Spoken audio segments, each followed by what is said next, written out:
Result নিতে গেছিলাম।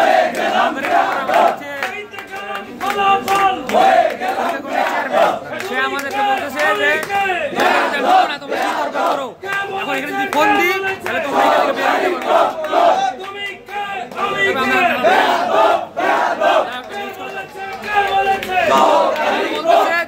তোমরা রেজাল্ট নেওয়ার জন্য তোমরা কোনো নিউজ তোমরা ইয়ার কাছে গেছো, কোনো কেন ইয়া করতে হবে রেজাল্ট নেওয়ার জন্য?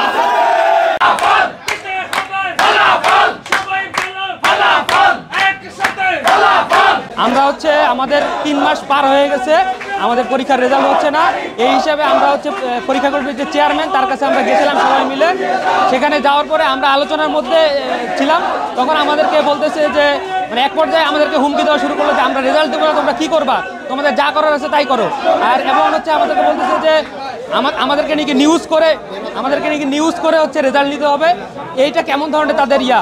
এবং আমরা তারপরে যখন আমরা কথা বলতে গেছি তখন আমাদেরকে বলতেছে যে তোমরা এখান থেকে বের হইতে পারো না, তোমাদের রেজাল্ট দিব না, তোমরা কি করবা, তোমাদের যা করার করে নাও, তোমাদের ডিপার্টমেন্টে তালা দিবা দাও, তোমাদের তারপর আমরা রেজাল্ট দিব না। এবং হচ্ছে সহকারী প্রক্টর আমাদের ডিপার্টমেন্টের, সে আমাদেরকে এভাবে হুমকি দিচ্ছে। তারপরে আমরা ডিপার্টমেন্টে তালা দিছি। পদ্মা সেতু, মেট্রো রেল এবং এলিভেটেড এক্সপ্রেসওয়ে নির্মাণের গর্বিত অংশীদার বসুন্ধরা সিমেন্ট। সে বলতেছে যে এই রুমের ভিতর তোমাদেরকে কিভাবে বের হও সেটা আমি দেখতেছি, এখনই ফোন দিলে তোমরা এই রুম থেকে বের হইতে পারবে না, 1 সপ্তাহের মধ্যে রেজাল্ট দিব না, তোমাদের কি করার আছে তোমরা করে নাও।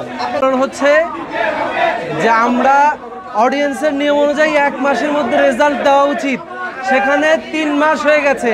এর মাঝে আমরা কয়েকবার অফিসে গিয়েছি। অফিসে যাওয়ার পরে লাস্ট বৃহস্পতিবারে আমাদেরকে আশ্বস্ত করা হয়েছে যে একজন টিচারের জন্য রেজাল্ট আটকে আছে। ওকে, আজকে বসার কথা, আজকে একটা মেসেজ দেওয়ার কথা, কিন্তু আজকে আমরা অফিসে গেলাম পরীক্ষা কমিটির চেয়ারম্যান হিসেবে যেই টিচারের কারণে ফলাফল আটকে আছে সেই টিচারকে কোনো শোকজ করা হয় নাই। আমরা যখন প্রশ্ন করেছি আমরা কোন স্যারের জন্য আটকে আছে আমরা এটা জানতে চাই না, তাকে আমরা চিনি না, আপনি পরীক্ষা কমিটির চেয়ারম্যান, আপনি এটা ডিসাইড করেন আপনি কি করবেন, একটা ফলাফল আমাদেরকে স্পষ্ট রেজাল্ট দেন।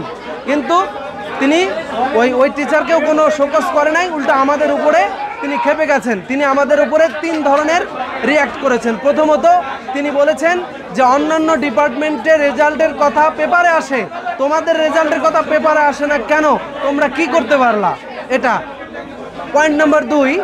উনি বলেছেন যে আমি যদি তোমরা ভিসির কাছেও যাও নাই, প্রভিসির কাছেও যাও নাই, তোমরা কি চেষ্টা করেছো, তোমরা ব্যর্থ, তোমরা যেভাবে পারো রেজাল্ট আদায় করে নাও, তোমরা কিছু করতে পারো না। এই জন্য আমরা যখন তাকে আবারও চাপ দেই যে না, আমরা চাই যে একটা সুস্থ সমাধান, আমরা প্রক্টরের কাছেও যেতে চাই না, আমরা এটা নিয়ে প্রেস ব্রিফিংও করতে চাই না, কিন্তু তিনি বারে বারে বলতেছেন যে তোমরা এভাবে হবে না, তোমরা যেভাবে পারো আদায় করো।